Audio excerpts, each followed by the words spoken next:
আসসালামু আলাইকুম। অবশেষে বিএনপি শীর্ষ নেতা তারেক রহমান প্রধান উপদেষ্টা ডক্টর মোহাম্মদ ইউনূসের সঙ্গে লন্ডনে বৈঠকে বসতে সম্মতি দিয়েছেন। কেন তিনি এই বৈঠকে রাজি হলেন, কার চাপে অথবা কার বিশেষ অনুরোধে সরকারের প্রস্তাব তিনি গ্রহণ করলেন বৈঠকে বসার জন্য, এই প্রশ্ন এখন অনেকের মুখে মুখে। এবং এই যে প্রশ্নটি সৃষ্টি হয়েছে তার পেছনে যথেষ্ট যুক্তিসঙ্গত কারণ রয়েছে। আমি আপনাদের একটু মনে করিয়ে দিই, লন্ডনে এমন একটি বৈঠক অনুষ্ঠিত হতে যাচ্ছে এমন যে গুঞ্জন ছড়িয়েছে তা কবে থেকে? যেদিন থেকে আমরা নিশ্চিত হলাম বা সরকারের পক্ষ থেকে জানানো হলো যে প্রধান উপদেষ্টা 4 দিনের সফরে লন্ডন যাচ্ছেন, তারপর থেকেই গুঞ্জনটি সৃষ্টি হয়েছিল। কিন্তু ঈদের আগের দিন গত 6 জুন জাতির উদ্দেশ্যে প্রধান উপদেষ্টা যে ভাষণটি দিলেন, সেই ভাষণে তিনি যখন কোনো ধরনের আলোচনা ছাড়াই 2026-এর এপ্রিলে জাতীয় সংসদ নির্বাচনের কথা ঘোষণা দিলেন এবং একই সঙ্গে করিডোর বন্দর ইস্যুতে কথা বললেন, বন্দর বিদেশিদের মাধ্যমে পরিচালনায় বিরোধিতাকারীদের তিনি প্রতিহতের ডাক দিলেন। এই বিষয়গুলোকে বিএনপি তার পরক্ষণে অর্থাৎ ভাষণের দিন রাতেই তারা যে বিশেষ বৈঠকে বসলেন, সেখান থেকে তো গণমাধ্যমে যে প্রেস লিস্ট পাঠানো হলো বা তারা যে প্রতিক্রিয়া জানালেন, আমরা দেখলাম সেখানে বলা হলো যে সীমা লঙ্ঘন করেছেন প্রধান উপদেষ্টা। এবং তারপর থেকেই এই গুঞ্জন আবার ছড়িয়ে পড়ে যে যেহেতু বিএনপি ক্ষুব্ধ, লন্ডনে প্রধান উপদেষ্টা সফরের সময় তার সঙ্গে তারেক রহমান হয়তো আর বৈঠকে বসছেন না। কিন্তু পরবর্তীতে আবার তিনি রাজি হলেন। কার চাপে, কার বিশেষ অনুরোধে? যেটুকু শুনতে পাচ্ছি, ব্রিটেনের বিশেষ একটি সংস্থার চাপে বা বিশেষ অনুরোধেই সম্ভবত তারেক রহমান এই বৈঠকে বসতে সম্মতি জ্ঞাপন করেছেন। দেখুন, আরো একটি জিনিস মনে করিয়ে দিই, এটি তো এখন মানুষের মুখে মুখে অভিযোগ দীর্ঘদিনের যে আমাদের প্রধান উপদেষ্টা পশ্চিমাদের বিশেষ এজেন্ডা বাস্তবায়ন করছেন। তো পশ্চিমা বলতে মূলত প্রথমে আমরা যুক্তরাষ্ট্রকে বুঝি। যুক্তরাষ্ট্রের সারা বিশ্বব্যাপী লোকাল এজেন্টের ভূমিকা পালন করে কে? তার স্বার্থ সংরক্ষণের জন্য ব্রিটেন। ব্রিটেনের কোনো এক বিশেষ সংস্থার চাপে বা বিশেষ অনুরোধে তারেক রহমান প্রধান উপদেষ্টার সঙ্গে বৈঠকে বসতে রাজি হয়েছেন, সম্মতি দিয়েছেন। এবং এই কথা তো আমরা সবাই জানি যে এই বৈঠকের জন্য তারেক রহমান প্রস্তাব দেননি, প্রস্তাবটি এসেছে সরকারের পক্ষ থেকে। এবং এর 2 দিন আগে আমি আরো একটি ভিডিও করেছিলাম, এটি নিয়ে একটা কন্টেন্ট তৈরি করেছিলাম, সেখানে আপনাদেরকে জানিয়েছিলাম যে এটা মধ্যস্থতা করার চেষ্টা করছেন বা মধ্যস্থতা করছেন জাতীয় নিরাপত্তা উপদেষ্টা ডক্টর খলিলুর রহমান। তো যাই হোক, সব মিলিয়ে সরকারই এই প্রস্তাব দিয়েছে তাদের নিজের স্বার্থে, এটি আমরা সবাই জানি। সেহেতু তারেক রহমান বৈঠকে বসবেন কি বসবেন না, এটি তার ইচ্ছার উপর নির্ভর করছিল। কিন্তু পরবর্তীতে আমরা জানতে পারলাম যে বিশেষ অনুরোধ বা বিশেষ চাপের কথা। এখন এই বৈঠক যে অনুষ্ঠিত হচ্ছে সেটি কতখানি সফল হবে বা ব্যর্থ হবে, আমরা চাই বৈঠকটি সফল হোক।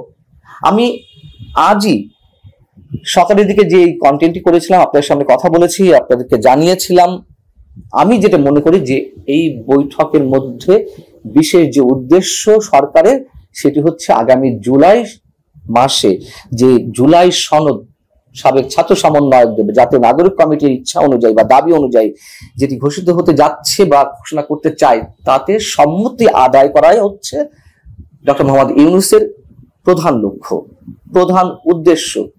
বিএনপি যদি এটিতে ভেটো দেয় তাহলে তাদের জন্য এটি ঘোষণা করা খুব কষ্টকর হয়ে যাবে। আর যেটি শোনা যাচ্ছে সেটি নিয়ে এর মধ্যে আলোচনা হয়েছে যে ফেব্রুয়ারিতে জাতীয় সংসদ নির্বাচনের প্রস্তাব দিতে পারেন তারেক রহমান।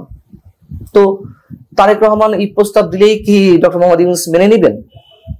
এবং আমি এও জানিয়েছি যে প্রত্যেকটা কাজে বিএনপিকে ট্রাপে ফেলে বিএনপির কাছ থেকে প্রধান উপদেষ্টা সব ধরনের সহযোগিতা আদায় করে নিচ্ছেন, বিএনপিকে কাজে লাগাচ্ছেন, কিন্তু বিএনপির দাবিগুলো কিন্তু ব্যর্থ হচ্ছে এক অর্থে।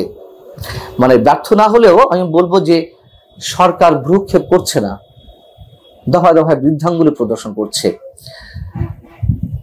এবং সকালের ভিডিওতে আমি এও বলেছিলাম যে এই বৈঠকের উপরে শুধু বাংলাদেশের রাজনৈতিক ভবিষ্যৎ নয়, সামগ্রিকভাবে বাংলাদেশের ভবিষ্যৎ নির্ভর করছে। খুবই স্বাভাবিক, আমরা চাই বৈঠকটি সফল হোক, এবং সেই সফলতার আশাবাদিতার জায়গা থেকে মির্জা ফখরুল ইসলাম আলমগীর সেই একই কথা সম্ভবত তার মুখ থেকে উচ্চারিত হয়েছে। সোমবার দুপুরে সংবাদ সম্মেলনে তিনি বলেছেন যে এই বৈঠকের উপরে অনেক কিছু নির্ভর করছে।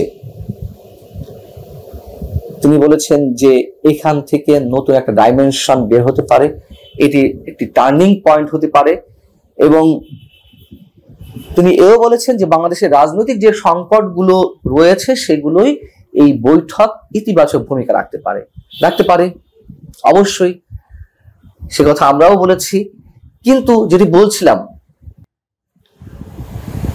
প্রধান উপদেষ্টা তারেক রহমানের ফেব্রুয়ারির প্রস্তাবটি কতখানি গ্রহণ করবেন, যেহেতু তার অনেক কাজ রয়েছে। প্রধান উপদেষ্টা প্রেস সচিবের পক্ষ থেকে বা সরকারের সংশ্লিষ্ট বিভিন্ন জায়গা থেকে বলা হচ্ছে যে প্রধান উপদেষ্টা অনেক কাজ রয়েছে, সেইগুলো গুছিয়ে আনতে হবে। এখন আর সংস্কার শব্দগুলো উচ্চারিত হচ্ছে না যে সংস্কার কমপ্লিট করতে হবে, সংস্কার বাস্তবায়ন করতে হবে, এই জন্য এপ্রিলে নির্বাচন। এবং এই কথা আমি আরো আগে থেকে বলে আসছি, সংস্কার এখন মাইনর ইস্যু হয়ে পড়েছে, একবারে গৌণ ইস্যু হয়ে পড়েছে, এবং একটা সংস্কার হবে না বলে রেখেছি, হবে না, হওয়ার কথা নয়। সেটি যাই হোক না কেন,